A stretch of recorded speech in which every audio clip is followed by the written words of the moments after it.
William Faulkner was born on September 25, 1897, in New Albany, Mississippi.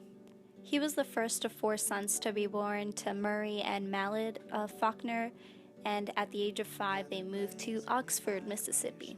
He actually dropped out of high school at about 11th grade, and in 1918, as the First World War was winding down, Faulkner tried to apply to become a pilot for the U.S. Army. He actually failed his physical requirements and the military rejected his application. From 1919 to 1921, he actually attended the University of Mississippi. He was a part of lots of school newspapers and hometown newspaper clubs.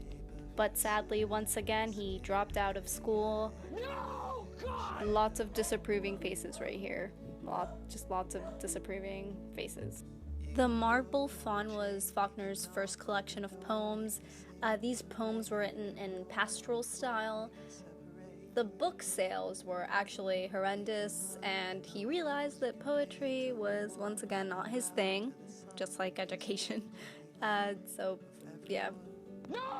The Sound of the Fury was published in 1929. This novel was ranked 6th on the Modern Library's 100 Best English Language Novels of the 20th Century. I feel like that was his big break.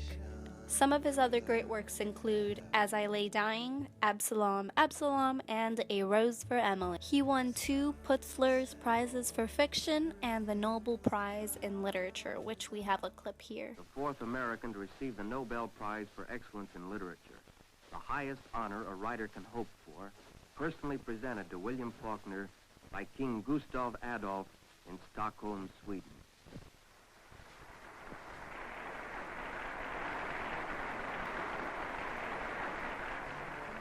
First up on our criticisms is Michael L. Burdock. In a recent article, Half-Bith discusses the central role played by the narrator in William Faulkner's Gothic masterpiece, A Rose for Emily, focusing on Miss Emily's bizarre affair and how it affronts with the notions of the Old South. According to Brith, the narrator attempts to deal with the grief produced by Miss Emily's rejection of him by relating her story, and in this way, the tale allows him to extract a measure of revenge. She wants her listeners to understand that Emily was not a typical Southern lady. The narrator wants to convey to her audience that such women do still live, like good women, do still live in Jefferson.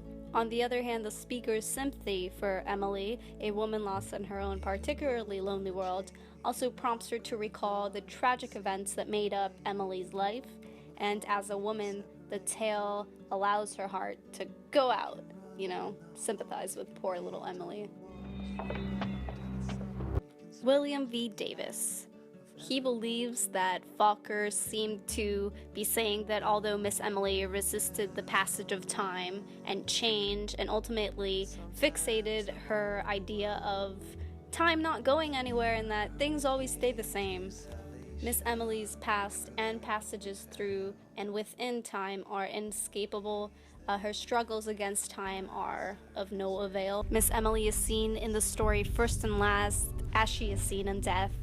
The struggles for her existing and just the meaning of everything is her biggest fear. Her high regard for her own life is ultimately how she denies the possibility of death itself. To convey life too highly, thereby attempting to stop time, to freeze the flux of life, is to make something dear a perversity. Last but not least, Ray B. West Jr. The principal contrast in William Faulkner's short story, A Rose for Emily, is between past time and present time. The past is represented by Emily herself, and the present is depicted through the unnamed narrator of the story. This is a representation of the new broad ideas of Alderman in Homer Byron, and it is what we call the next generation with its most modern ideas, quote unquote. In A Rose for Emily, the world is depicted in a confusion between past and the present, and the atmosphere is very distorted and very unreal in itself. This unreal world results from the suspension of a natural time order. Normality consists of human being from birth through youth to age and finally death. Preciosity in children is as monstrous as idiocity in adults, because both are so unnatural. Monstrosity, however, is a sediment subject for fiction unless it is the result of human action, the result of willful attention to convert time. When such circumstances produce acts of violence, as in A Rose for Emily, the atmosphere becomes one of horror. Happy Halloween. No!